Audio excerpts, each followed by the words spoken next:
On peut commencer, d'accord. Bonjour donc et bienvenue pour cette 6e session des tables rondes Ma planète demain on est ici à la Cité des Sciences de Paris, de l'industrie de Paris, qui sont initiées par l'Institut de recherche pour le développement, en partenariat cette fois avec l'Institut français de Ouagadougou. Donc bonjour à Ouagadougou. Et ces tables rondes sont destinées, par des échanges, à essayer d'inventer un futur durable, c'est pas gagné, face à tous les fléaux qui nous guettent en ce moment, c'est-à-dire aussi bien le climat, les guerres, qu'elles soient de haute ou de basse intensité, les questions d'alimentation, et donc dans un dialogue nord-sud, même si en particulier, moi, j'aime pas trop ces questions de nord et de sud, mais enfin, bon, c'est comme ça qu'on les appelle. Alors là, c'est entre Paris et Ouagadougou. Donc Paris, capitale d'une des 10 plus grandes puissances du monde, et Ouagadougou, capitale de l'un des pays qui se trouve parmi les 10 pays les moins développés du monde. Donc voilà. La France, donc 67, plus de 67 millions d'habitants, le Burkina Faso, 21 millions d'habitants. Et la thématique de ce soir, donc, c'est où en est l'empowerment au féminin. Alors là, évidemment, encore avec des chiffres, mais que valent les chiffres dans ces cas-là? En France, bon, alors de façon générale, le chômage est à peu près de 7%, un peu plus de 7%, aussi bien pour les hommes que pour les femmes. Et à Ouagadougou, il est de 5%, mais le chiffre important, c'est la part du travail des femmes dans le travail. Et donc, en France, elles sont 68% à occuper le marché du travail, 68% de femmes contre 75% d'hommes. Et au Burkina Faso, elles sont, selon les chiffres, entre 11 et 13% à occuper le marché du travail, c'est dire la part du travail informel. Et bien sûr, de ça, on reparlera. Peut-être pour commencer, moi je voudrais qu'on parle de ce mot, de l'empowerment au féminin. Alors déjà, moi j'ai travaillé pendant très longtemps sur une chaîne francophone.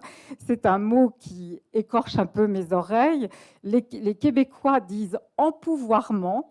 Après, un mot qui vient souvent, c'est celui d'autonomisation ou encore capacitation, en capacitation, empuissancement, responsabilisation, habilitation et, si tout simplement, on disait émancipation.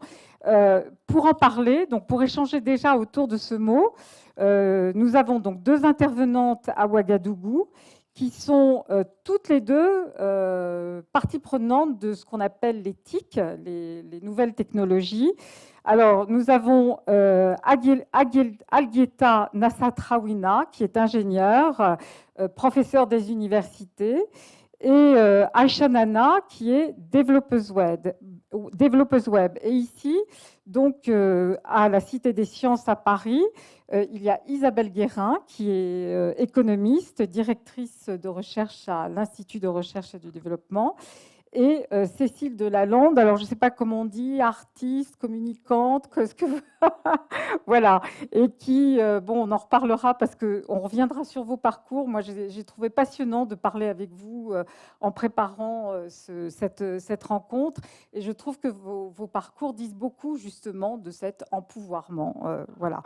Donc, déjà, alors le mot. Moi, j'ai envie de commencer par vous, Isabelle Guérin, parce que c'est un mot qui vous agace un peu et qui vous avez une vue assez radicale sur la chose.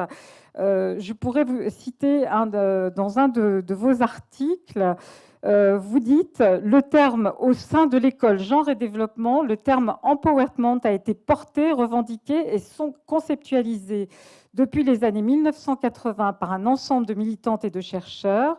L'empowerment y est conceptualisé comme un processus relationnel. Bon, je vous laisserai développer. Et vous dites ensuite, il est soit rejeté car emblématique d'un colonialisme discursif, typique des discours de développement soit appréhendé comme un processus inévitablement ancré dans des histoires et des trajectoires singulières. Je voudrais que vous nous disiez un peu plus là-dessus. Oui, alors peut-être 2 mots sur l'histoire de ce terme, qui a une longue histoire. Et donc je reviendrai après sur la manière dont il a été dilué, banalisé, récupéré, instrumentalisé, et ce qui du coup provoque la crispation que vous évoquiez. Mais juste m'arrêter quelques secondes sur l'histoire de ce terme qui a une histoire plurielle. Hein, on pense à la théologie de la libération en Amérique latine, on pense au mouvement afro-américain aux États-Unis, on pense au community organizing aussi aux États-Unis, et je pourrais donner plein d'autres exemples, hein, où dans les années 60, vous avez un certain nombre de collectifs féminins, masculins, mixtes, peu importe, mais c'est quand même beaucoup porté par des mouvements féminins et féministes, et qui considèrent, qui ont toute une réflexion sur la manière d'accéder à une certaine forme de pouvoir, et avec une réflexion très subtile à plusieurs niveaux sur le fait que le pouvoir est quelque chose de politique, hein, et que c'est nécessairement conflictuel, que quand on accède à une certaine forme de pouvoir, ben on le prend à d'autres, et que du coup c'est nécessairement conflictuel. Et que donc, pour arriver à mettre en place cette démarche politique d'accéder à une certaine forme de pouvoir, il y a nécessairement un processus collectif, tout en sans nier la dimension multiple, hein, avec à la fois l'idée que c'est un processus qui est nécessairement aussi interne, interne à soi, très intime. Hein, vouloir se battre pour accéder à plus de pouvoir, ça suppose aussi de prendre conscience de tout un tas de processus et de se sentir capable d'agir. C'est aussi une dimension, donc c'est le pouvoir intérieur, je dirais. Aussi le pouvoir avec l'idée que tout seul on ne peut rien, et qu'il faut donc forcément se mettre ensemble pour accéder à plus de pouvoir. Et puis au fil je vais devoir passer vite hein, pour qu'on puisse discuter d'autres choses, mais au fil des décennies, on observe à la fois une institutionnalisation de ce terme, au sens où il a été repris par un certain nombre d'organisations internationales, de politiques de développement à différentes échelles, et une récupération, entre guillemets, par une vision extrêmement épurée et complètement dénaturée par rapport à sa conception originelle. Et avec aujourd'hui, je dirais, une vision quand même extrêmement appauvrie, très individualiste, très économiciste, au sens où on considère que le pouvoir est avant tout économique, et où, de manière un peu caricaturale, je dirais, on imagine qu'on va favoriser l'empowerment des femmes en, par exemple, leur permettant d'accéder à un microcrédit pour créer une entreprise. Alors, je ne dis pas que c'est inutile, je dis simplement que prétendre permettre à des communautés marginalisées, dont un certain nombre de femmes font partie, prétendre leur permettre d'accéder à une certaine forme de pouvoir par le biais d'un outil individuel et économique me semble une vue de l'esprit. Et que, pourquoi ne pas garder ce terme, mais à condition d'en revenir à sa définition originelle, qui en fait quelque chose de politique, de collectif et de multidimensionnel. Voilà.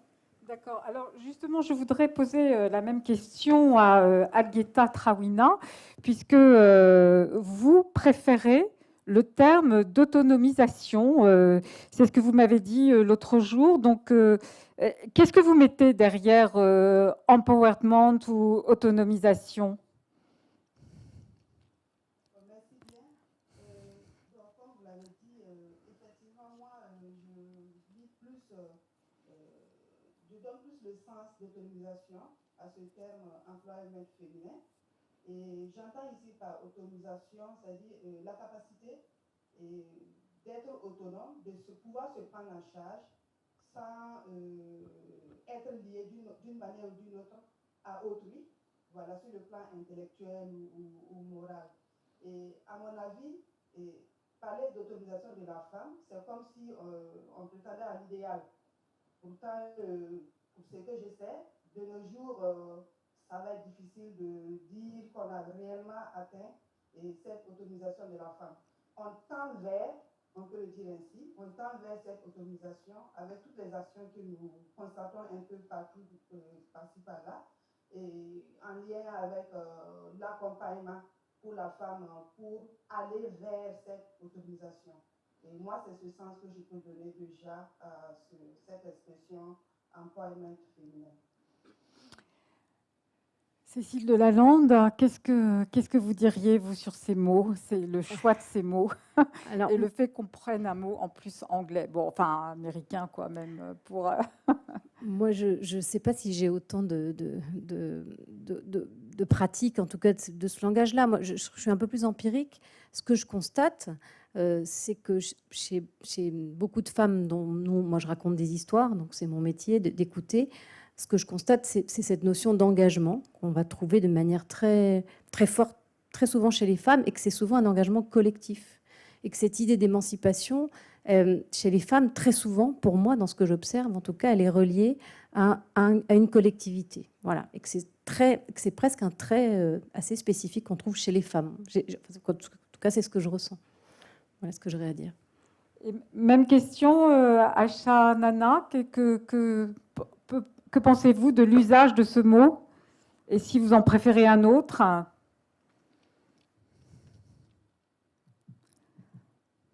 Merci, bonsoir.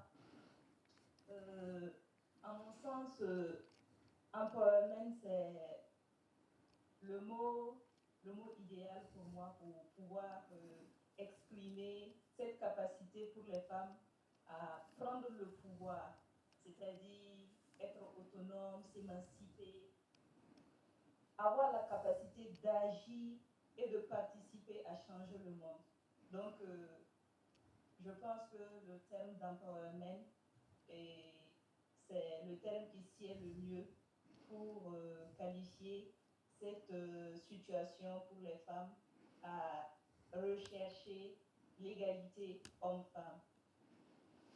Alors, on va continuer. Avant de revenir sur vos parcours, en particulier les vôtres, mesdames, à Ouagadougou, je voudrais qu'on passe, parce qu'il y a eu un film qui était censé justement parler d'empowerment, même si la réalisatrice ne voulait absolument pas qu'on prononce ce mot, justement, qui était les Waga Girls, un documentaire qu'on a. Enfin, moi, je ne sais pas si vous l'avez vu, mais moi, je l'ai vu. J'avais trouvé que ce film était assez formidable. Il se trouve d'ailleurs que le Québec a aussi lancé un projet de co-développement avec Ouagadougou pour faire pousser les femmes à faire ce qu'on appelle des métiers d'hommes. Bon, ça aussi, voyons si... alors peut-être on va, avant de poursuivre la conversation, revoir la bande-annonce de ce film.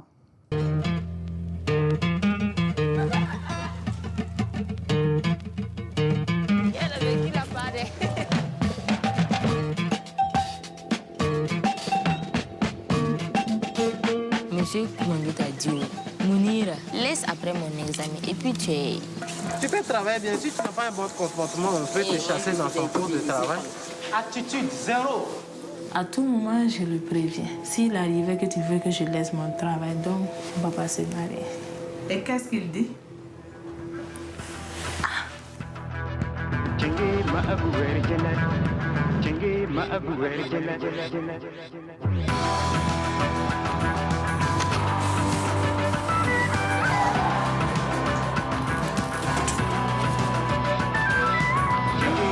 On est plus membres à l'école ici qu'à la maison des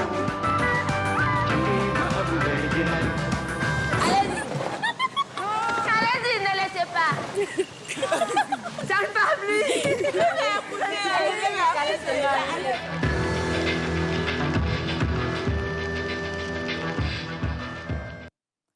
Alors juste un petit détail, c'est que je n'ai pas retrouvé la bande-annonce sous-titrée en français. Je l'avais soit en finlandais, soit en anglais. Donc, bon, désolée pour ça.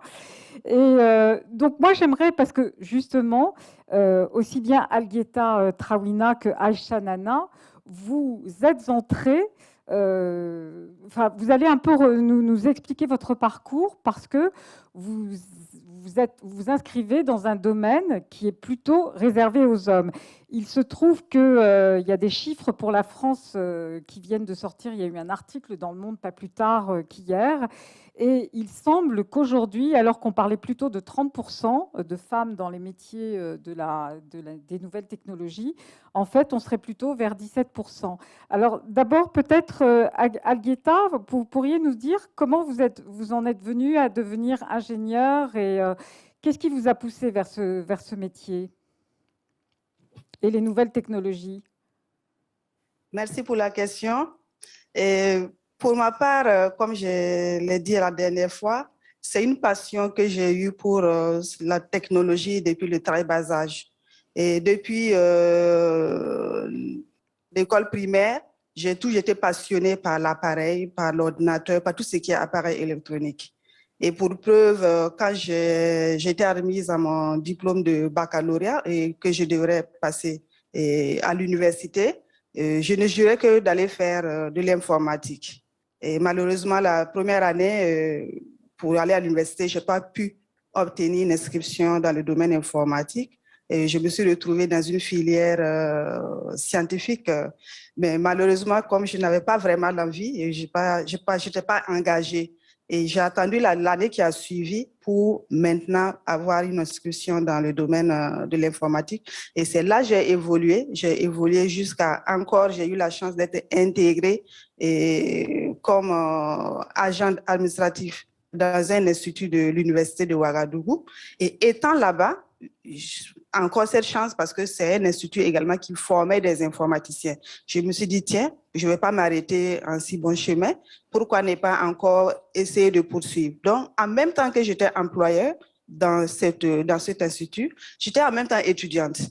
C'est-à-dire que le matin, j'arrive, je fais mes tâches quotidiennes qui m'incombent et je rentre m'asseoir avec des étudiants, je suis les cours. J'ai fait ça durant 3 ans jusqu'à obtenir mon DESS en informatique, option sécurité informatique. Et à l'issue du DESS, voilà, je me suis encore dit, il faut encore continuer à tenter sa chance. J'ai néanmoins essayé de postuler pour être recrutée cette fois-ci, pas comme agent administratif, mais maintenant comme enseignante permanente au niveau des universités. Et la chance m'a souri. Effectivement, j'ai été intégrée comme enseignante. Et voilà, dès que j'ai entamé également ce parcours d'enseignante, il fallait également pousser davantage les études et je me suis engagée dans la thèse. Donc aujourd'hui, je suis doctorante en 3e année de thèse. Je tends vers la fin. Inch'Allah, cette année, si tout se passe bien, je dois boucler cette thèse. Et voilà comment j'ai évolué dans le domaine. Et parallèlement à tout ça, voilà, j'ai été sollicitée aussi par mon administration publique pour occuper un poste de responsabilité dans un des ministères. Donc, il n'y a pas très longtemps, puisque avec le nouveau gouvernement, les choses ont changé. J'ai été durant 6 ans directrice des services informatiques dans un ministère de la place, et précisément le ministère en charge de l'environnement, des changements climatiques et de l'économie verte. Voilà, et c'est d'ailleurs étant là-bas que l'idée de mon sujet de recherche est née, parce que j'ai constaté pas mal de questions qui étaient autour des changements climatiques, d'adaptation, de résilience, également de l'agriculture et tout ce qui est en lien avec le domaine agro-silvopastoral.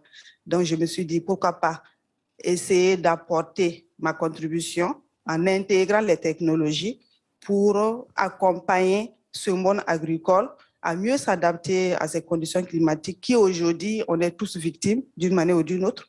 Et pourquoi ne pas exploiter ces connaissances qui existaient par le passé dans certaines communautés qui ont pu s'adapter à leurs conditions environnementales. Donc, c'est de vulgariser, d'exploiter ces connaissances. On ne crée pas la roue. Et ces connaissances ont pu faire leurs preuves et ont amené certaines communautés à s'adapter. Et aujourd'hui, avec ces changements climatiques, on a plus ou moins le revers de la médaille. C'est parce que les situations sont inversées d'une zone à une autre. Les zones qui étaient très humides sont devenues des zones très sèches et vice-versa.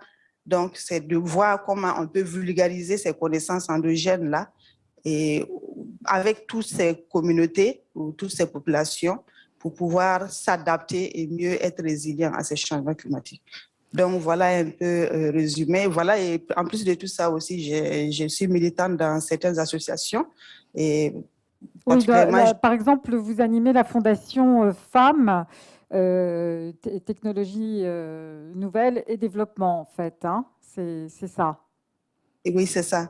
Donc, je suis militante dans cette association Femmes, TIC et Développement Durable. Voilà, donc c'est une association de jeunes femmes qui tente de promouvoir les technologies, d'aider les jeunes filles et les jeunes dames et à se servir, à faire usage de ces nouvelles technologies pour mieux s'affirmer, pour mieux se réaliser. Voilà, et en plus de ça également, je fais partie je suis membre d'un club, le club des DSI, pour dire le club des directeurs des services informatiques, où je fais partie du membre exécutif, et plutôt du bureau exécutif. Je suis membre du bureau exécutif. Et également Et là-bas, dans ce club, vous êtes beaucoup de femmes? non, c'est mix, c'est mix. Oui, mais Puisque là, vous êtes combien d'hommes et combien de femmes dans ce club?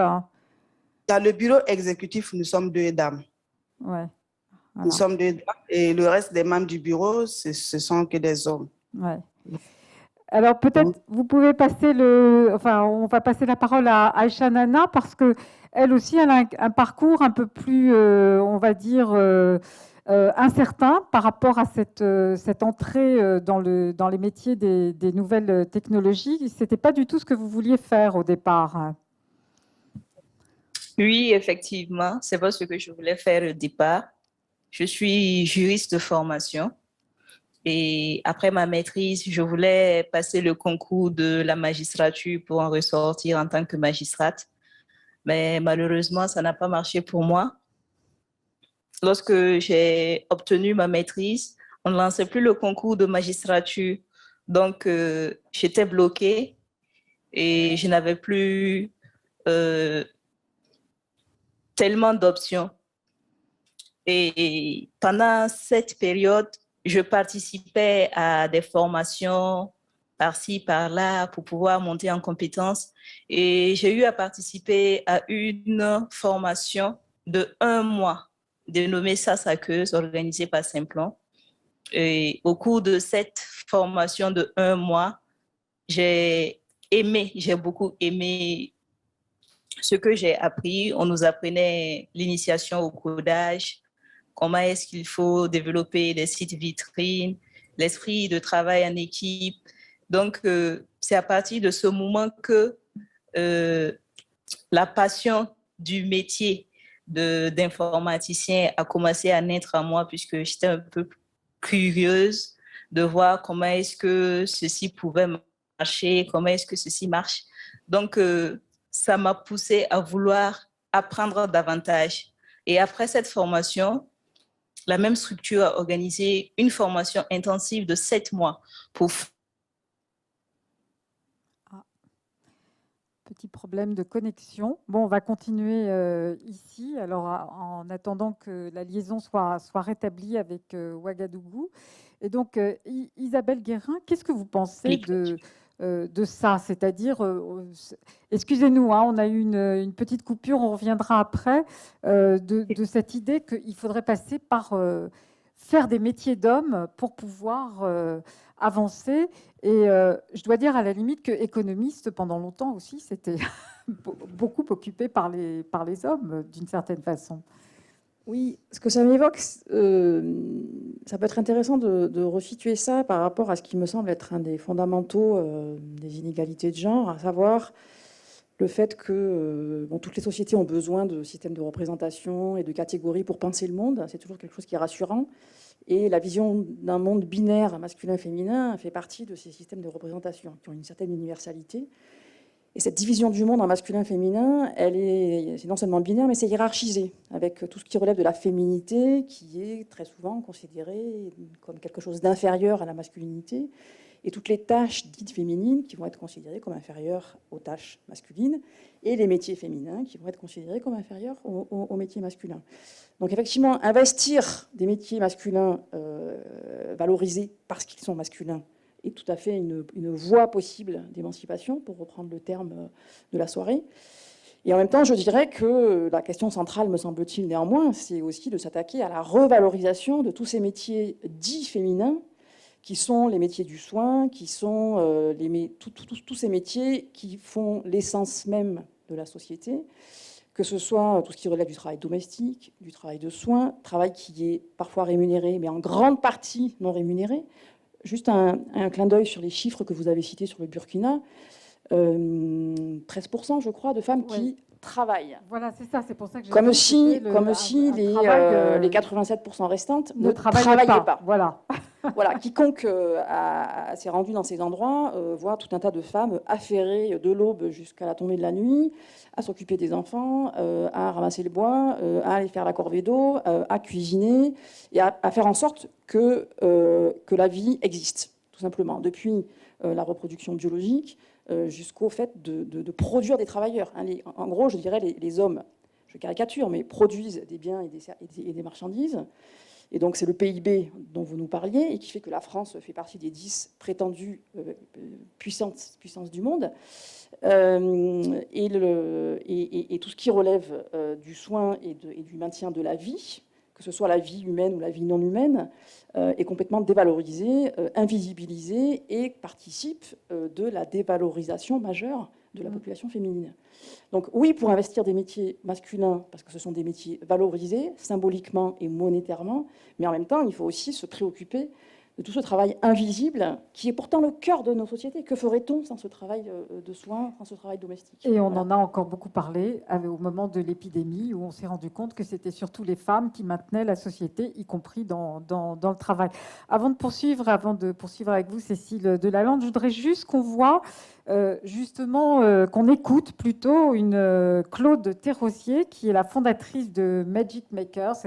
On est tout le temps dans des mots anglais, là, en ce moment, et qui a donné cet entretien à TV5 Monde lors du CES, qui veut dire Consumer Electronics Show à Las Vegas en 2019, et qui, elle, s'efforce aussi, alors malgré évidemment toute l'importance de ce que vous avez dit des métiers féminins, entre guillemets, mais qui voudrait quand même changer le regard de ces séparations entre garçons et filles. Alors on va l'écouter parce que c'est vraiment pas gagné, quoi. Voilà. En fait, moi, je trouve que le problème n'est pas tellement de se faire une place pour les femmes dans la tech, c'est plutôt que... Parce qu'une fois qu'elles y sont, elles la font leur place, elles créent des entreprises, etc. Mais c'est déjà d'avoir des femmes qui arrivent et qui se positionnent dans les métiers de la tech, dans les métiers de l'entrepreneuriat. Je trouve que le sujet, il se joue presque avant et qu'il y a beaucoup d'autocensure, de biais inconscients qui font que les femmes ne vont pas aller dans la tech. Justement, moi je constate, j'ai à peu près peut-être 30% de filles. On trouve même le même quota. Et donc pourtant, nous, on met des images de filles partout. En plus, on a une façon très créative de faire du code. Ils ne sont pas là pour apprendre comment ça marche, mais ils sont plutôt là pour créer des projets qui ont du sens. Donc une petite fille, elle va pouvoir créer un projet avec des licornes, si c'est ça qui lui plaît. Elle n'est pas obligée de faire du foot ou faire des vaisseaux spatials. Parce que vous voyez, un projet de jeu, c'est un mode d'expression. Et malgré ça, on voit que spontanément, les parents vont quand même inscrire les garçons. Comme ils offrent plus de Lego aux garçons et des poupées aux filles, c'est un peu pareil. Encore une fois, on est sur des stéréotypes complètement inconscients. Et c'est ça qu'il faut changer. Alors, Cécile Delalande, donc je vais vous présenter un peu plus aussi parce que vous travaillez plutôt sur des projets pour conscientiser, mobiliser, autour plutôt, on va dire, de l'humanitaire, des problématiques humanitaires, que ce soit pour Handicap International, c'est vous qui avez fait ces pyramides de chaussures, que tout le monde avait été vraiment frappé par ça. Et vous essayez aussi, à travers des projets immersifs, on va dire, à mi-chemin entre l'artistique, je ne sais pas, le jeu de rôle, un peu aussi, de se projeter dans des situations, que ce soit celles de réfugiés. Et là, avec un autre projet que vous avez, 24 heures dans la vie d'une femme, donc de proposer, projet qui n'est pas encore réalisé, qui est en cours. Alors d'abord, est-ce qu'on peut se mettre à la place d'une femme ou d'un réfugié quand on l'est pas soi-même? Est-ce que ça suffit de faire ça pour... voilà. Alors nous, en fait, on part du principe que nos besoins humains fondamentaux sont tous les mêmes, quelle que soit notre couleur de peau, qu'on a le même cœur qui bat, qu'on a fondamentalement les mêmes émotions, en tout cas on va les retrouver, et qu'on va, face à des situations difficiles, finalement tous se retrouver au même endroit, d'avoir du bon sens et de réagir. Et finalement, alors moi j'ai un sujet qui me tient particulièrement à cœur parce que c'est un sujet dont pas grand monde a envie d'entendre parler, qui est la malnutrition infantile. Et à travers les différents projets que j'ai menés, ça a toujours été quelque chose que j'ai souhaité traiter. Je trouve que c'est quand même absolument fou que dans nos sociétés si évoluées, on ne soit pas capable de nourrir des enfants décemment. Et c'est un sujet dont en Occident, on n'a pas envie d'entendre parler, soyons très clairs. Et donc, dans l'avant-dernier projet qui s'appelait Né quelque part, qu'on a présenté sur les enjeux de développement et de climat, on avait donc, moi je tenais absolument à ce qu'on ait une histoire de femmes dans le Sahel. Et effectivement, de mettre les gens dans la peau de cette maman avec son enfant qui a le corps chaud et qui a de la fièvre, ben, ça parle à tout le monde, aux mères et aux pères, en fait. Alors, peut-être que pour avoir une idée plus précise, on va regarder ce qui est une sorte de bande-annonce de ce projet, donc né quelque part. Ça fait du bien, c'est une expo qui fait du bien. C'était top parce que c'était vraiment hyper interactif. Alors, Né quelque part, c'est pas une exposition à venir voir, c'est un moment à vivre en interaction avec les comédiens, dans la peau d'un personnage, d'un pays en voie de développement, une expérience forte, humaine. N'oublie pas que les femmes dans ce pays, si elles sont leaders, les choses vont changer. Hein.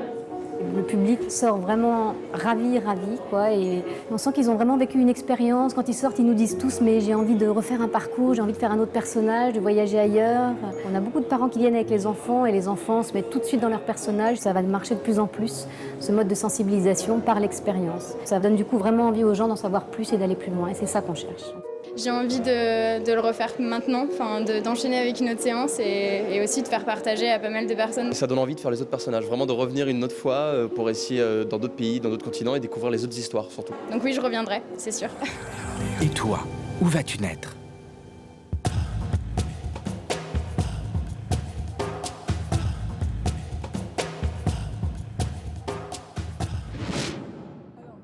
Dans la peau de quelle femme on va se mettre là avec 24 heures dans la vie d'une femme?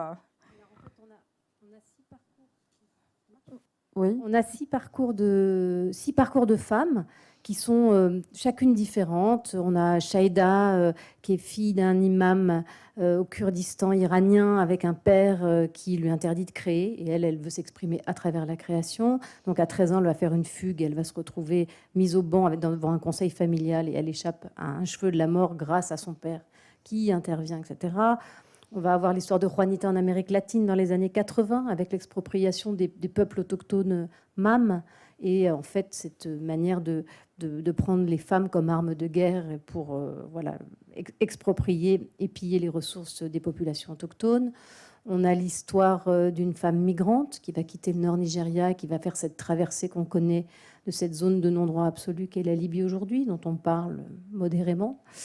On a l'histoire de Aouda, alors c'est des noms d'emprunt pour protéger les personnes qu'on a interviewées, bien sûr, qui est donc une militante de Guinée sur l'excision, qui dénonce l'excision, avec beaucoup de courage, qui est une jeune femme très jeune aujourd'hui, qui est régulièrement lynchée sur les réseaux sociaux. Donc c'est vraiment un engagement et un combat périlleux, on va dire. Je pense que on peut le dire.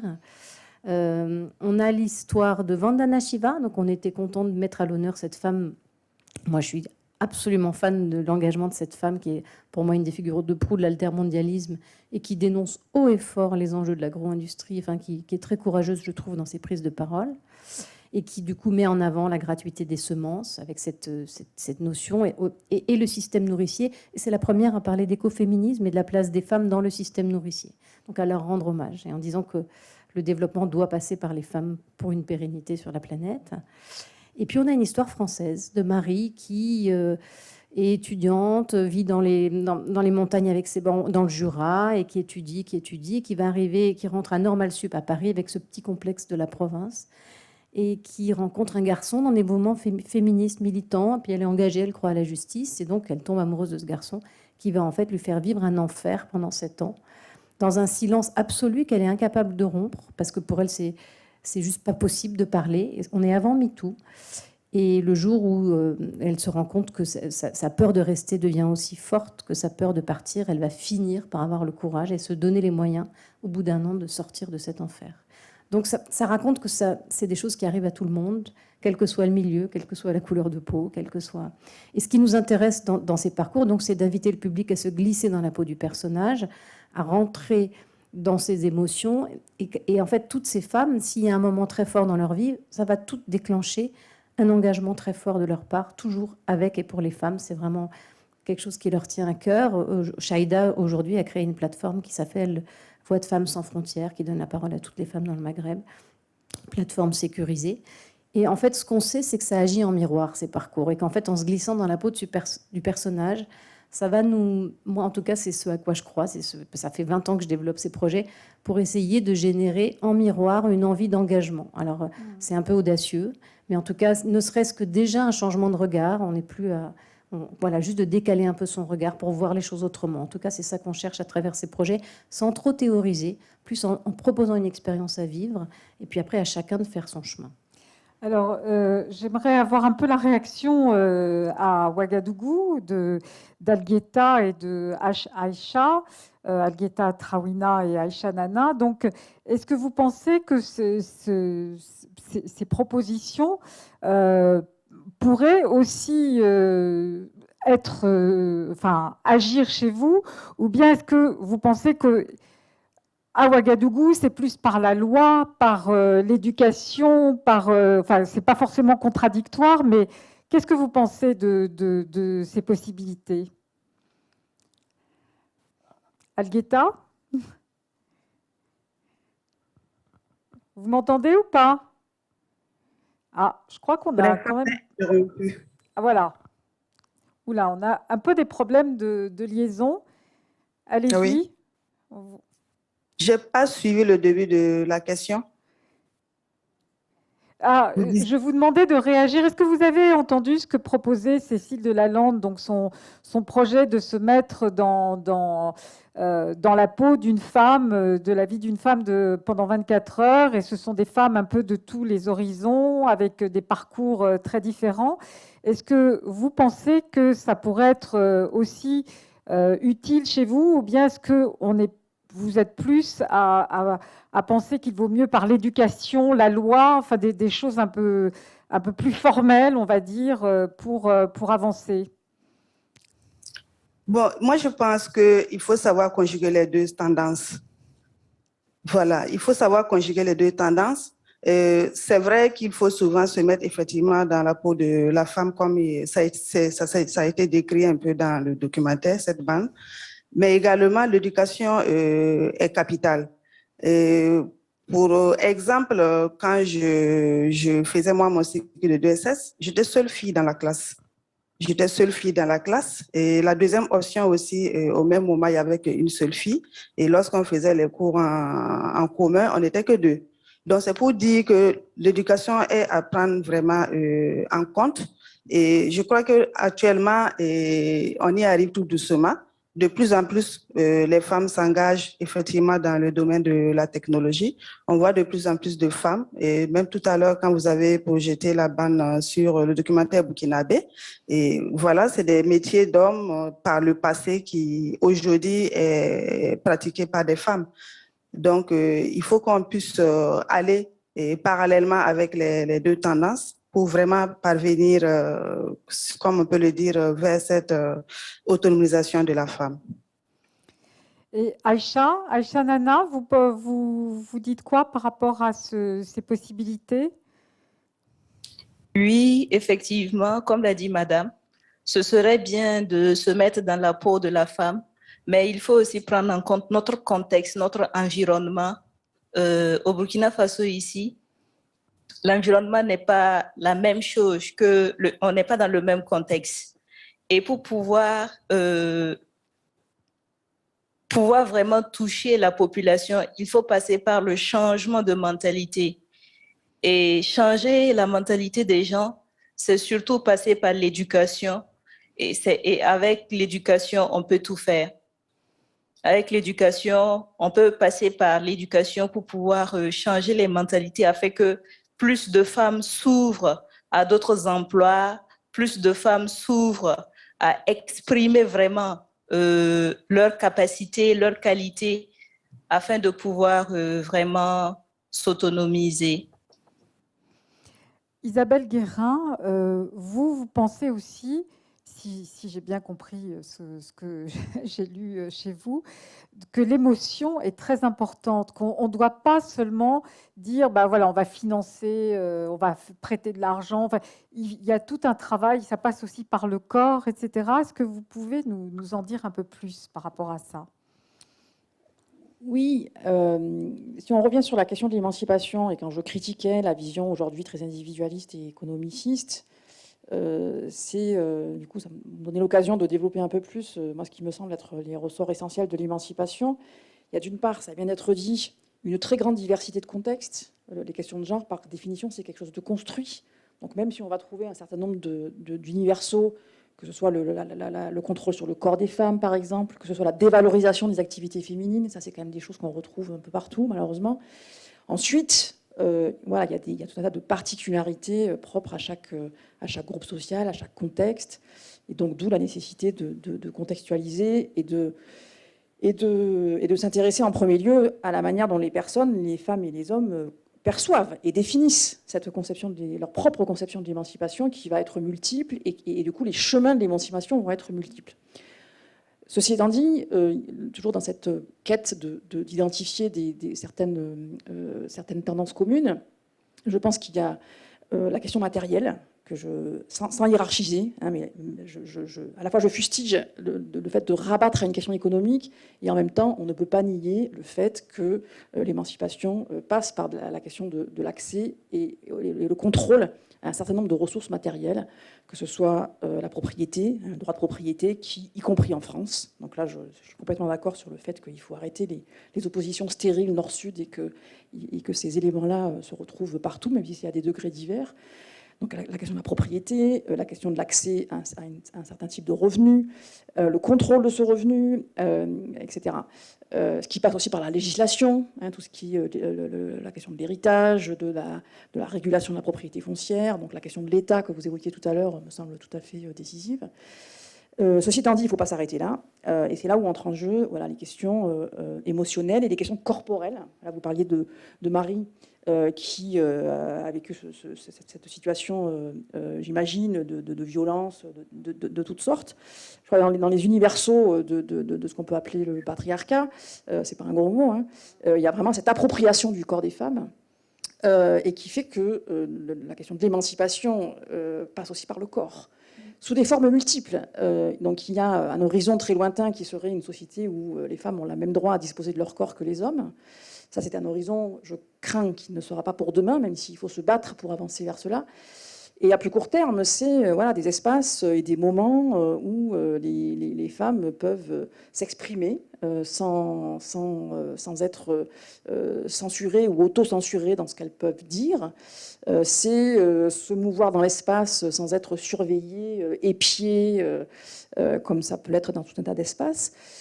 Voilà, se sentir exister, c'est aussi se mouvoir dans l'espace, c'est aussi pouvoir se raconter, donc la question de la parole qui est aussi essentielle.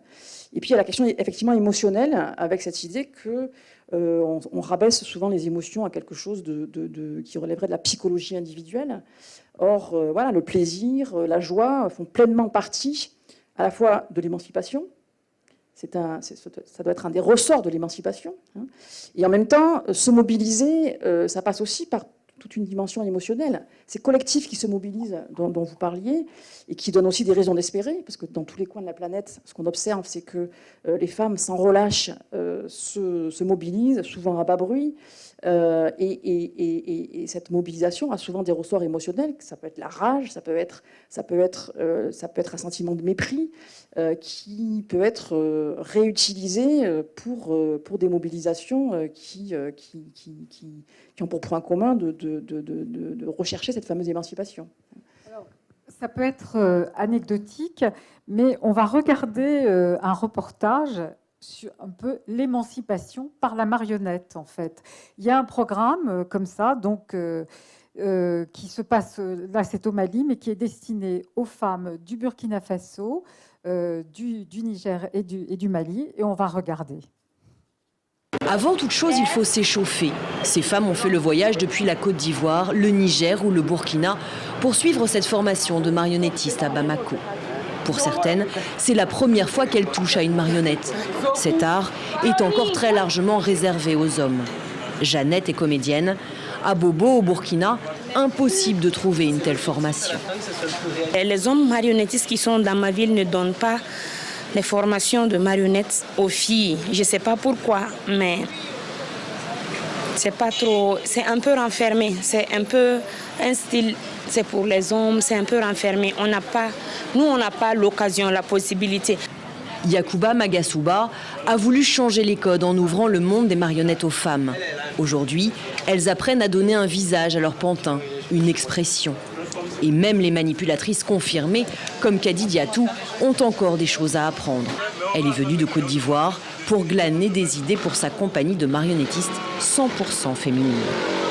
Il y a des pays où il y a des femmes qui voient ça comme des fétiches, qui voient ça un peu, qui comprennent un peu la marionnette comme quelque chose de mystique.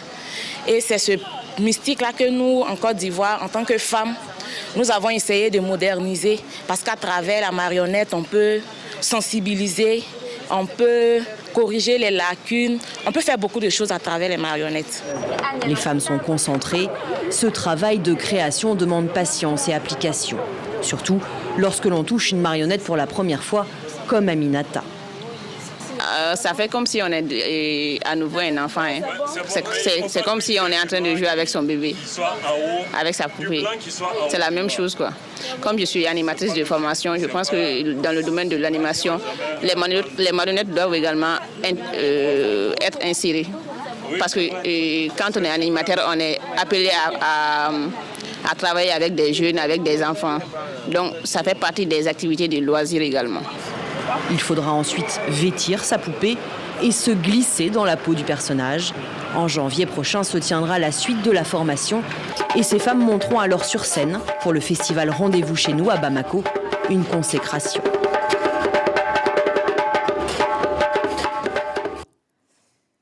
Alors, Cécile Delalande, vous trouvez ça anecdotique ou bien ça pourrait aussi se passer en France, non? On pourrait aussi imaginer.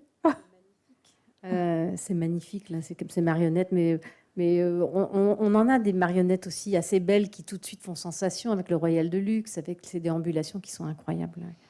Ouais, c'est juste magnifique. Et je voulais juste rebondir sur ce que vous avez dit, sur ces mouvements de femmes qui s'engagent. Nous, dans le parcours de 24 heures, on amène à un moment les gens à faire cette chorégraphie avec les femmes de la Stésis qui, au Chili, en novembre 2019, se sont rassemblés sur la place de Santiago devant le ministère de la Justice suite à des viols massifs perpétrés par l'armée et ont entamé une espèce de flash mob en pointant du doigt le ministère, le système et en disant « El violador eres tú », le violeur c'est toi, et elle parle du système. Et nous, c'est un peu à cet endroit-là qu'on a envie d'amener les gens dans ce projet, c'est de dire qu'aujourd'hui, si les femmes et les filles sont les premières victimes, leurs fils, leurs frères, leurs maris le sont tout autant, et que c'est une histoire de changement de système, bien évidemment, avec tous ces visages de patriarcat à tous ces endroits qu'on appelle us et coutumes, qu'on appelle système économique, enfin voilà. Et donc c'est vraiment, en tout cas, nous, le message qu'on a envie de faire passer dans ce projet, c'est que, enfin moi, j'ai des garçons de 16 et 11 ans, et ils sont évidemment hyper sensibilisés à ces questions, et je pense que les générations qui arrivent, les garçons de ces générations, c'est évidemment eux qu'on doit également emmener avec nous dans ce changement de société. Enfin, je pense qu'on est quand même, pour moi, dans une fin de système, là. Vu de ce que je vois, là, de mon petit bout. Enfin, voilà, moi, j'ai un grand espoir que les choses changent radicalement, profondément, et que finalement, ça émerge un petit peu, c'est la dernière image qu'on amènera dans le projet, comme si ça jaillissait, comme une végétation qui est déjà là, même si on n'en parle pas, c'est déjà quelque part pas mal inscrit. En tout cas, j'ai envie d'y croire. Alors, Isabelle Guérin, vous avez parlé, vous avez mis le doigt sur quelque chose en parlant des problèmes aussi de différence de statuts sociaux, de l'accès à la propriété, notamment pour les agricultrices. Et c'est vrai qu'en France, c'est aussi un problème. Et au Burkina Faso aussi, hein, cet accès à la propriété, aussi bien ici que là-bas. Et là, je vous propose, et on continuera, je vous ferai réagir, mesdames, à Ouagadougou, après le portrait d'une agricultrice au Burkina Faso. Chaque jour, Sonone part au champ, comme beaucoup de femmes. Mais elle est propriétaire de ses terres. Depuis la mort de son mari il y a 17 ans, elle est devenue le chef de famille et l'exploitante de ses cultures. Tout cet espace que vous voyez là, c'est moi qui l'exploite. Il n'y a pas d'homme ici à la maison. Du mil, du maïs, du riz, quelques légumes. Les plantations sont fructueuses cette année. Les légumes que nous avons cultivés, je les amène au marché. Cela nous permet d'avoir des petits revenus. Sonone a une quinzaine de bouches à nourrir, enfants et petits-enfants. J'ai 2 fils qui ont immigré et ils m'ont laissé leurs enfants. Il faut que je cultive pour les nourrir, pour qu'ils n'aillent pas voler chez les autres et aussi pour assurer leur scolarité. Il faut inculquer aux enfants des valeurs d'intégrité et de courage. Du courage, elle n'en manque pas. La coutume aurait voulu qu'elle se remarie à un frère de son époux, pour qu'un homme s'occupe de la famille. Elle a refusé. Les agriculteurs alentours voient cela d'un mauvais œil et voudraient l'exproprier. C'est l'homme qui marie la femme et l'amène chez lui, donc même quand le mari meurt, sa femme ne peut pas hériter de ses terres. Ce sont les frères et cousins du défunt qui héritent. La question de la terre ne concerne pas les femmes, jamais. Malgré les pressions sociales et les menaces, Sonone tient à son autonomie. À plus de 60 ans, elle regorge d'énergie et maintient le cap. Elle aimerait tant que les hommes posent enfin un autre regard sur les femmes. Alors, Algueta Trawina, vous avez mis au point un programme de e-agriculture. Est-ce que c'est aussi pour permettre aux femmes de faire leur place de façon plus solide dans ce secteur ? Oui, effectivement, le projet sur lequel je suis peut constituer également un tremplin pour les femmes. Et comme le reportage vient de le montrer, et réellement dans nos sociétés ici au Burkina, il y a certaines communautés où c'est les femmes qui sont au niveau des champs. Ce sont les femmes qui cultivent, mais ce n'est pas généralisé. Il y a des zones pour lesquelles, quand tu pars vers l'ouest, c'est les femmes qui cultivent et les hommes se contentent d'aller s'asseoir dans les cabarets. Et puis bon, en tout cas, ils ne sont pas très impliqués. Mais pour certaines zones également, c'est le contraire. Comme le monsieur vient de le dire, on a toujours à l'esprit que la terre appartient à l'homme. On a du mal à accepter que ce soit la femme qui soit propriétaire de cette terre.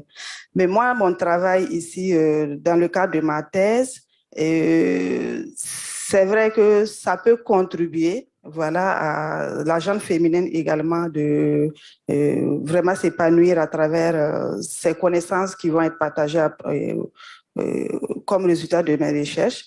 Mais ça demeure toujours une petite problématique. Ça va constituer en réalité même l'ouverture qui sera faite au niveau de mes travaux. Parce que une chose, c'est de disponibiliser ces connaissances, mais une autre chose, c'est de pouvoir y accéder. Et cette problématique demeure toujours. Voilà. C'est vrai qu'on n'a pas l'intention d'aller au fond profond au niveau des paysans, des agriculteurs, pour les montrer comment il faut procéder, non. On souhaite vulgariser, en fait, partager ces connaissances à travers une plateforme qui doit être accessible en ligne. Donc, il y a toujours cette question d'accessibilité, cette question de disponibilité de la connectivité et cette question aussi de pouvoir y accéder. On peut mettre en place les infrastructures, les connaissances peuvent être bien disponibles, mais il faut que l'utilisateur ou la femme, si on peut le dire ainsi, puisse avoir la capacité même d'aller consulter ou d'aller rechercher l'information qui est souhaitée. Voilà, donc ça reste toujours une problématique et c'est des réalités de chez nous. Voilà, et comme je l'ai dit, on travaille vraiment à changer les tendances et je crois qu'il y a de l'espoir dans ce sens. Quand on regarde un peu même sur le plan national, il y a pas mal d'actions dans ce sens. Il y a des femmes qui s'organisent en groupement, en association et pour ne citer que certaines associations, rien qu'il y a quelques jours, j'ai échangé avec une responsable d'une association qui s'appelle Et Poco technologie, Poco c'est un terme amoré qui veut dire en fait la femme. Donc les technologies avec la femme. Et Poco technologie, j'ai été impressionnée parce que c'est une association qui a été mise en place uniquement que par des filles. Par cinq dames plutôt, et dont les 3 sont du domaine de l'informatique, sont des ingénieurs en informatique. Et les 2 autres, une qui est comptable et une qui est là pour accompagner également sous forme d'assistanat. Donc, c'est impressionnant, on y croit, c'est possible, on peut y arriver, mais il reste toujours des questions qui nécessitent assez qu'on puisse réfléchir là-dessus. Et de logistique. Voilà. Et je voudrais poser aussi la question à Aïcha Nana, parce que Aïcha Nana est en train aussi de développer une application qui est destinée aux femmes, justement, pour leur permettre de faire valoir leurs droits. Alors, comment est-ce que l'écueil principal, c'est pas justement ce dont on parlait, c'est-à-dire aussi les questions d'infrastructure et d'accès à ces applications? Comment vous voyez les choses pour permettre ça? Oui, effectivement, il y a un grand problème concernant la mise à disponibilité de cette application pour notre population cible, puisque nous voulons cibler les femmes rurales, celles qui sont effectivement dans des milieux défavorisés, celles qui sont en difficulté. Et cette population, elle n'a pas pour le moment toutes les ressources nécessaires pour avoir accès à notre technologie, à ce que nous utilisons, les applications web. Ils n'ont pas de téléphone ni de connexion pour pouvoir avoir accès. Donc, c'est vraiment un grand défi et nous cherchons toujours des solutions pour pouvoir permettre à ces femmes-là, les sensibiliser afin qu'ils adaptent l'utilisation de ces outils dans leur quotidien. Parce que nous pouvons dire que le monde de demain sera uniquement numérisé. Donc, elles auront beaucoup à gagner si, dès à présent, elles prennent conscience de ce phénomène et décident de se former pour pouvoir aller de l'avant. La problématique est toujours là. Alors justement, avant de passer, parce qu'on va arriver au moment où on va passer la parole à la salle, enfin la salle aussi bien à Ouagadougou qu'ici à Paris, ou bien même via des messages du chat. Isabelle Guérin, quels sont les principaux écueils? On en a parlé à toutes ces possibilités d'émancipation, quoi, en fait. Qu'est-ce qui continue à faire barrage? Beaucoup de choses, je suppose. Oui, beaucoup de choses. Moi, il y a un point qui me semble crucial. On l'évoquait déjà un petit peu tout à l'heure. Alors, c'est cette question. Voilà, on est face à un problème systémique, en fait. Voilà, moi, je parlais de la dimension matérielle, corporelle, émotionnelle. Juste un point sur à quel point l'appropriation des corps est indissociable de la question matérielle. Quand on s'interroge sur l'origine de cette domination masculine, il y a plein d'explications possibles. Il y en a quand même une qui est assez convaincante, c'est que les femmes ont ce pouvoir unique, qui est celui de donner la vie, et qui explique cet acharnement sans relâche au cours de l'histoire, qui consiste à trouver tous les moyens possibles et imaginables de contrôler ce corps, et de contrôler cette vie qui peut en sortir, en quelque sorte. Et voilà, une femme qui est autonome financièrement, matériellement, elle fait ce qu'elle veut de son corps.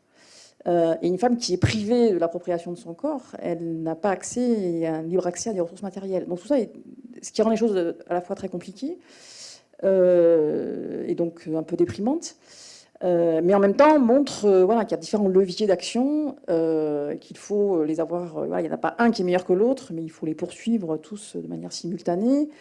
à la fois en ayant un horizon de long terme qui sera atteint je ne sais quand, mais avec quand même des leviers d'action à plus court terme, voilà, qui passent par tous ces collectifs dont on a parlé, qui passent par cette question de la libération des corps, où l'expression artistique peut être un levier tout à fait formidable, et pas du tout anecdotique, je crois, souvent rabaissé à quelque chose d'anecdotique, alors qu'il peut produire beaucoup. Voilà, quelqu'un qui se sent bien dans son corps et qui est capable de s'exprimer aussi par la parole, me semble être beaucoup plus à même de s'engager dans tout un tas de luttes. D'accord. Bon, merci bien. Je ne sais pas s'il y a des questions ici à Paris ou à Ouagadougou. Comment ça se passe? Je sais qu'à Ouagadougou, Bérénice est là pour passer la parole à des questions dans la salle. Donc, merci de nous dire s'il y a des questions.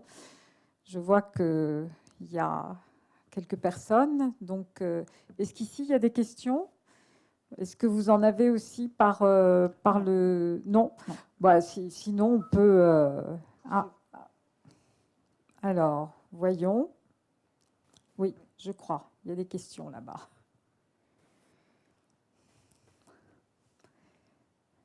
Allez-y, on vous écoute.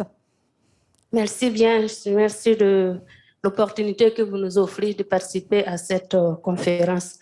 Je me nomme Ouedraogo Sawadou Rasmata. Je suis doctorante en sociologie de l'éducation. Je travaille sur un sujet de thèse, la déconstruction des rôles de genre à partir donc de la formation professionnelle des femmes aux métiers dits masculins. Je voudrais juste apporter ma modeste contribution à cette thématique qui est digne d'intérêt, qui m'intéresse à plus d'un titre. Alors, à partir du sujet de recherche que j'articule, j'ai trouvé que dans cette problématique, elle est multidimensionnelle et elle concerne plusieurs acteurs. Déjà, à partir de l'individu, si nous prenons la femme, j'ai beaucoup interrogé les filles qui sont dans les métiers dits d'hommes et elles ont des comportements, des attitudes et des aptitudes qui participent donc à la déconstruction des rôles de genre. À partir de leur présence assez significative sur le marché de l'emploi, et d'abord à partir de la formation, ces filles participent à la déconstruction à partir des valeurs personnelles qu'elles détiennent, à partir de leur engagement personnel, à partir de leur volonté manifeste de se faire une place dans ce milieu dit purement masculin. Au Burkina Faso, j'ai vu qu'il y a effectivement des filles qui sont très, très engagées, déterminées à réussir dans le monde des métiers, mais elles sont à se battre contre un environnement quelque peu hostile. Et elles ont à lutter véritablement. C'est devenu pratiquement un combat, je dirais, collectif, quand elles sont en milieu ensemble, en situation de formation ou en situation d'emploi. Mais pris individuellement dans les familles, c'est véritablement un combat individuel où elles ont à lutter contre l'entourage, la famille, la communauté de base et bien sûr tout le système sociétal qui ne leur est pas forcément favorable. Alors, si j'évolue, j'ai utilisé une analyse socio-écologique pour partir de l'individu, de tous les facteurs qui influencent l'individu, tous les facteurs.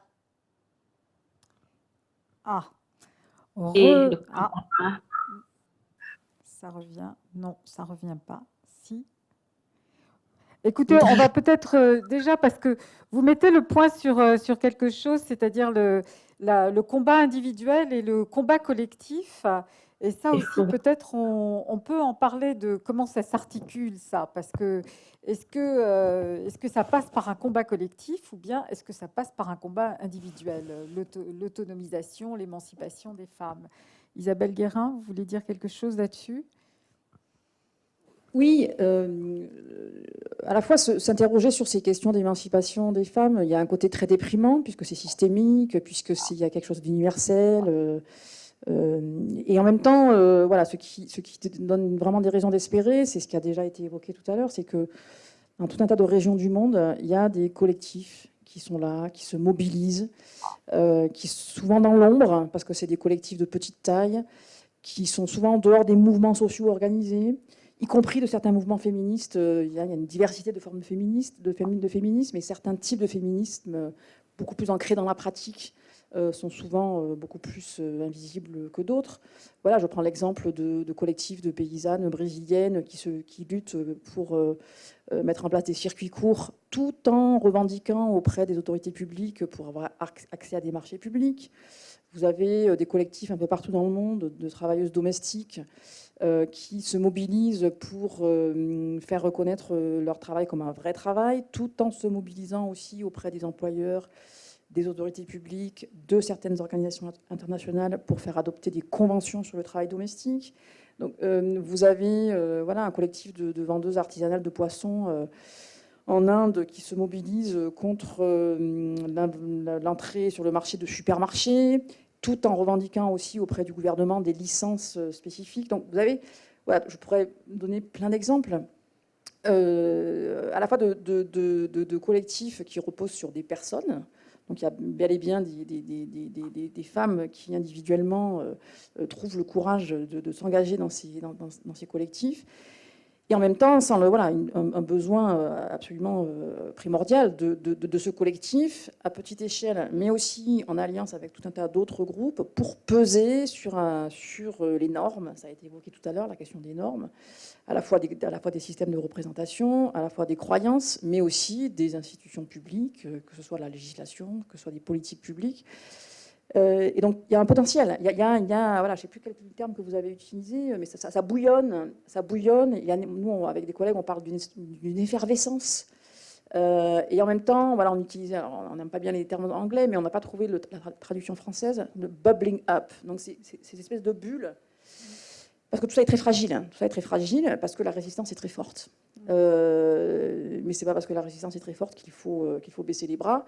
Mais il faut documenter, rendre visibles ces luttes, les accompagner. On a tout un tas d'institutions, d'organisations internationales, coopération bilatérale, qui s'interrogent sur la manière de soutenir cette émancipation. Et voilà, plutôt que d'imaginer des programmes conçus à Paris ou je ne sais où, regarder sur le terrain ce qui se passe, donc prendre acte de ces collectifs qui existent et les accompagner dans toute leur singularité, dans toute leur créativité, qui est souvent extrêmement singulière et ancrée dans des territoires particuliers. Tout à l'heure, ça a été évoqué, la nécessité de contextualiser, même s'il y a certains universaux que j'ai mentionnés. Ensuite, voilà, les histoires sont uniques, les identités sont uniques, et il faut vraiment penser l'émancipation ancrée dans des réalités qui sont toujours très singulières.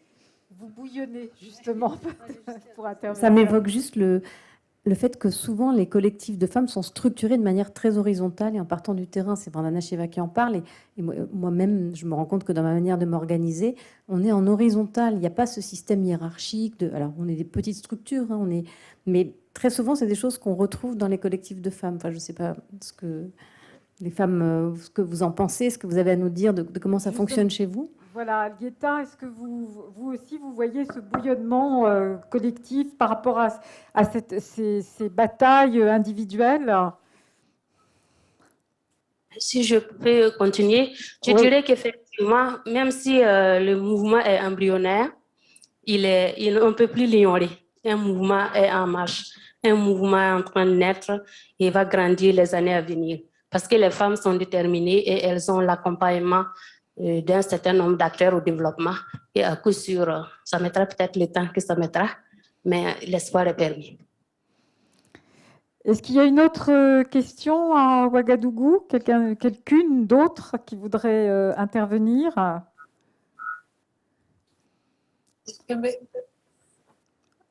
Oui, non. Oui. Oui, alors là, c'est un homme. Ah, très bien, mais bienvenue. Hein. Voilà, merci, Georges Serpentier. On vous garde quand même, comme on dit. Ouais, je suis le représentant par intérim de l'IRD.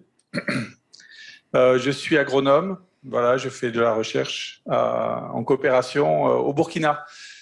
Simplement, par rapport à ce qui venait d'être dit, je voulais un petit peu témoigner sur justement le mouvement En Marche. Moi, j'appartiens à une institution où les femmes ont été très longtemps comment dire, marginalisées.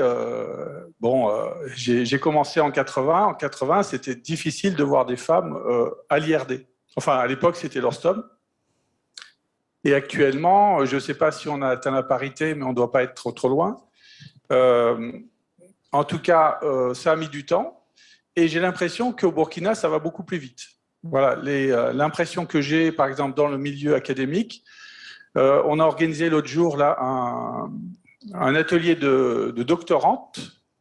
Elles étaient une trentaine et ça va beaucoup plus vite que j'ai l'impression en France dans les années 80. Voilà. Donc il y a une dynamique, comme disait la dame, il y a une dynamique vraiment forte. Et sur le plan foncier, moi ce que je vois, c'est qu'en ville ou autour des villes, le levier associatif et économique est quand même pas à négliger. Par exemple, sur le plan de l'accès à la terre, je connais donc des femmes qui organisent des jardins partagés à Ouagadougou pour beaucoup de femmes. Je connais aussi des dames qui achètent des terres autour de Ouaga pour faire par exemple des musées à ciel ouvert, des centres culturels.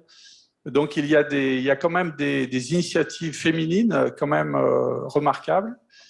Et alors évidemment, on est au Burkina, il y a beaucoup de sociétés, comment dire, où le système matrimonial est patrilocal.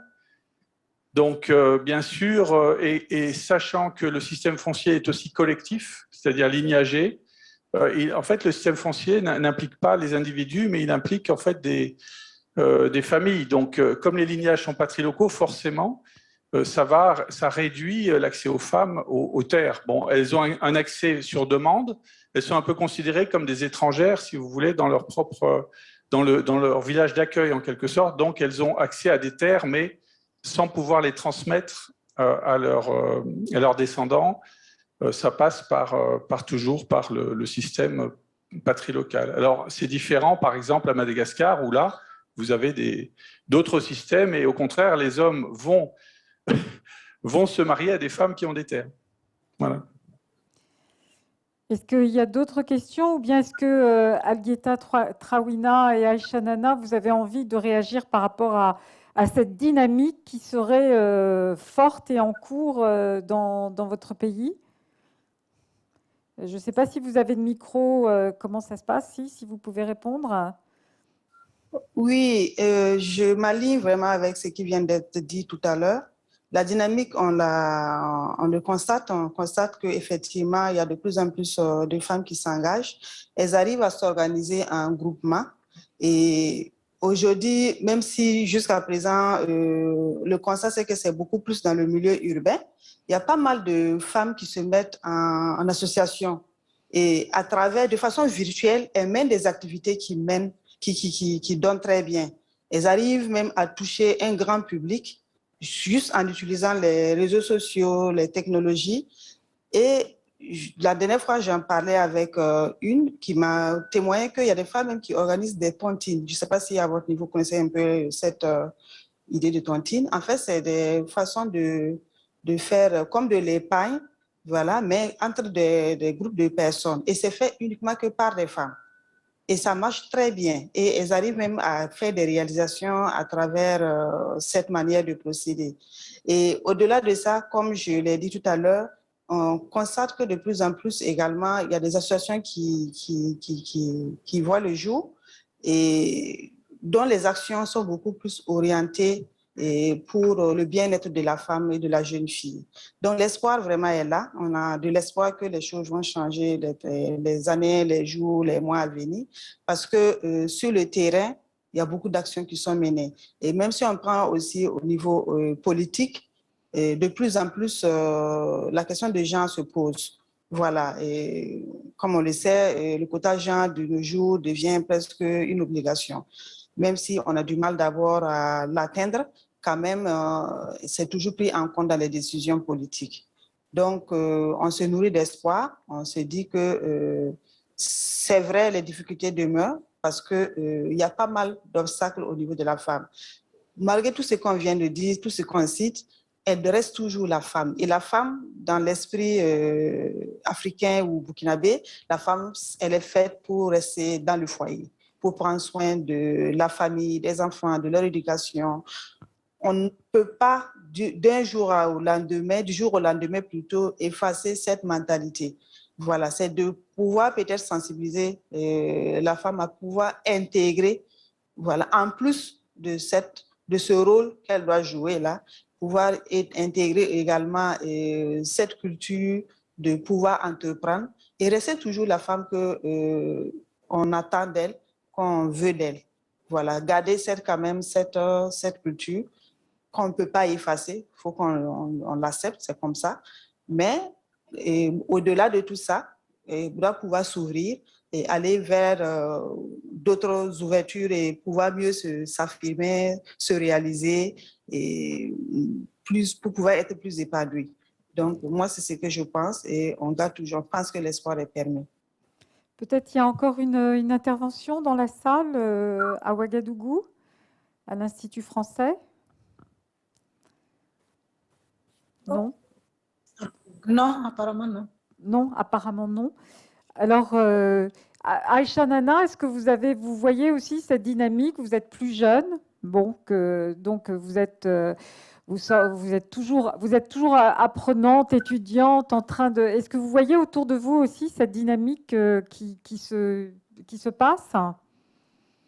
Oui, effectivement, je vois cette dynamique.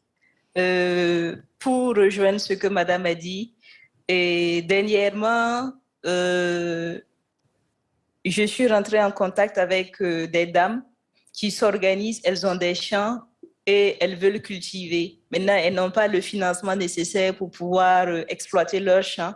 Donc, qu'est-ce qu'elles ont fait? Elles ont fait un regroupement de plusieurs personnes, ça veut dire ils se sont réunis en groupe de 10-10 pour pouvoir prendre un prêt dans une banque de la place. Bon, c'est plutôt une caisse d'épargne, mais c'est l'esprit que je vois. C'est vraiment, c'est quelque chose que les femmes adoptent pour pouvoir résoudre des problématiques. Et je trouve que le phénomène continue de grandir, ça grandit toujours et il y a vraiment espoir. Qu'est-ce que vous dites par rapport à ce qui a été dit aussi sur quand même le poids de l'économique dans cette émancipation? Et est-ce qu'il n'y a pas aussi, enfin, il y a des avancées et puis des reculs, quoi. C'est-à-dire on est toujours dans ce basculement comme ça. Ce que m'évoquent les différentes discussions là, peut-être, je dirais deux choses. Je rebondis sur ce qui a été dit juste avant sur, voilà, au Burkina, la parentalité ou la maternité est quelque chose d'extrêmement valorisé. Et il ne s'agit pas d'exiger de toutes les femmes qu'elles se mettent à exercer un emploi salarié au détriment de ça. Donc tout à l'heure, on insistait sur la nécessité de contextualiser les cadres de l'émancipation. C'est vraiment un exemple typique. Vous avez dans les années 80 tout un tas de féministes des Suds, indiennes en particulier, mais pas que, qui se sont insurgées contre un certain type de féminisme occidental, considéré comme impérialiste, comme une nouvelle forme d'impérialisme, en imposant une vision de l'émancipation très occidentale. Il n'y aurait d'émancipation que par l'accès à un travail salarié. C'est une vraie discussion, ça. Hein, ouais. Et voilà, et il faut mettre ça sur la table. On est encore aujourd'hui dans tout un tas de mouvements et de politiques de développement dans une imposition, même si elle est peut-être un peu plus discrète, mais avec l'idée que l'Occident aurait la vision de l'émancipation. Et non, il y a X visions de l'émancipation. Alors, il y a la violation d'un certain nombre de droits fondamentaux là dont on ne peut pas tolérer qu'ils existent, mais au-delà de ce socle de base de droits fondamentaux, ouais, il y a, je pense, vraiment cette nécessité de respecter cette pluralité de perception de l'émancipation. Et cet exemple-là de la maternité rejoint ce que l'on évoquait plus haut, qui est sur cette question des systèmes de valeurs. C'est-à-dire qu'y compris dans un pays comme la France, tant qu'on n'aura pas renversé, enfin on marche sur la tête quand même, hein, avec ce fameux PIB qui continue de rythmer une sorte d'obsession généralisée, alors que le PIB augmente, plus on détruit la planète, plus le PIB augmente. Donc il y a aussi beaucoup à apprendre de sociétés où les systèmes de valeurs n'ont pas été n'ont pas eu de cet économicisme et cet individualisme que nous, on connaît. Et je crois qu'il y a vraiment beaucoup à apprendre de tout un tas de mobilisations qui se font aux quatre coins de la planète et dont on devrait aussi s'inspirer pour repenser nos propres modèles de société. Repenser nos modèles de société à l'aune de ce qui se passe ailleurs, c'est ce qui aussi est dans votre démarche, Cécile de Lalande, en particulier vis-à-vis des femmes. Oui, et moi je crois vraiment à la place de l'humain et que je trouve que c'est tellement bafoué ces derniers temps avec toute cette crise sanitaire. Enfin voilà, pour pas dire des gros mots, mais quand même, et que je trouve que toutes ces barrières qui arrivent entre les êtres humains, je pense que cette crise a amené beaucoup de réflexions aussi des femmes dans nos pays qui ont commencé à se dire mais c'est bon là, quoi, cette vie là, moi la première, à me dire mais qu'est-ce qu'on cherche, après quoi on court finalement, c'est quoi nos fondamentaux, où est-ce qu'ils sont? Et voilà, donc j'ai l'impression que pour moi, il y a des choses magnifiques qui se passent. Je trouve qu'on n'en parle pas assez dans les médias. C'est rarement des voix qui émergent au premier plan des médias qui sont aujourd'hui polarisées sur toujours un ancien système, ce que j'appellerais. Je pense qu'il y a beaucoup de choses qui bougent, qu'il y a beaucoup de prises de conscience individuelles qui se font. Et moi, je crois à la force du témoignage. C'est pour ça que je fais ce métier. C'est pour ça qu'on raconte des histoires de femmes. Je pense que chaque femme qui se lève fait se lever beaucoup de femmes derrière. Et que si en plus on peut lui donner la possibilité d'exprimer, de raconter, de témoigner, voilà, je pense que c'est cette force d'entraînement qui fera changer les choses. En tout cas, ouais, je crois à ça. Sur ce cheminement donc particulier au Burkina Faso, qu'est-ce que vous pourriez encore mettre encore plus en avant pour les femmes?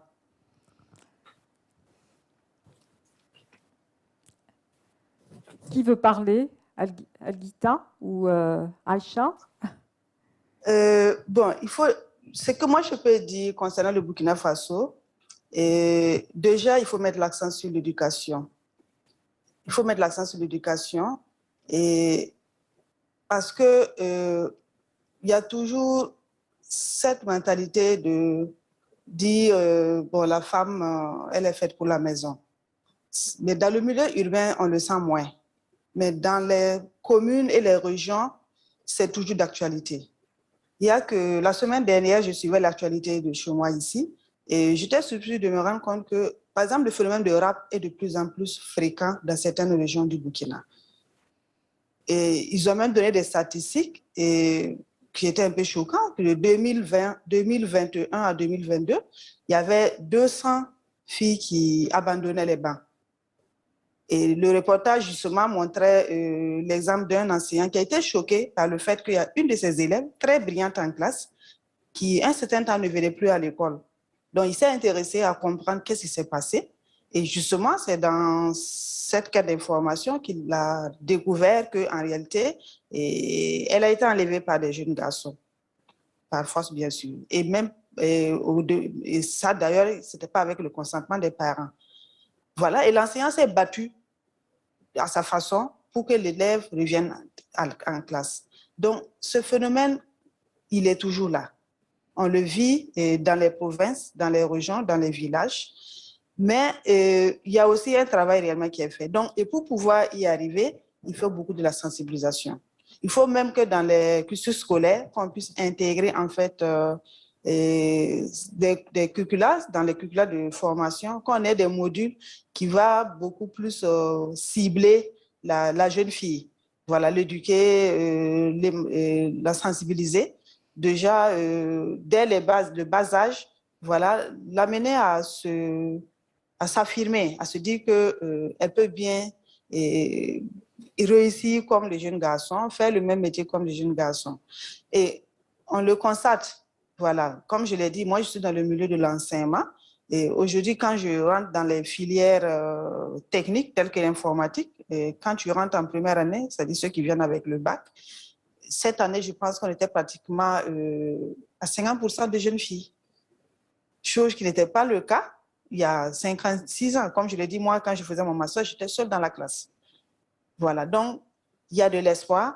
les choses sont en train de changer, mais il y a beaucoup de choses à faire, surtout au niveau village, région, départementaux et autres.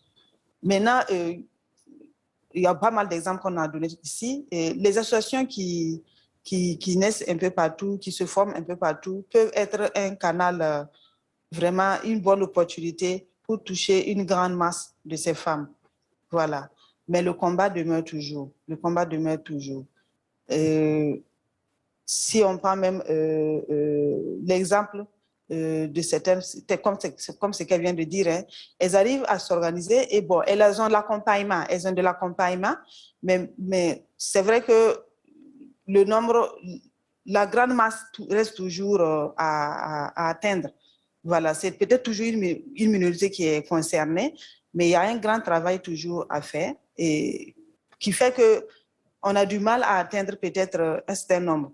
Il y a une qui m'expliquait il n'y a pas longtemps, celle que je dis, elle est responsable de l'association Poco Digital.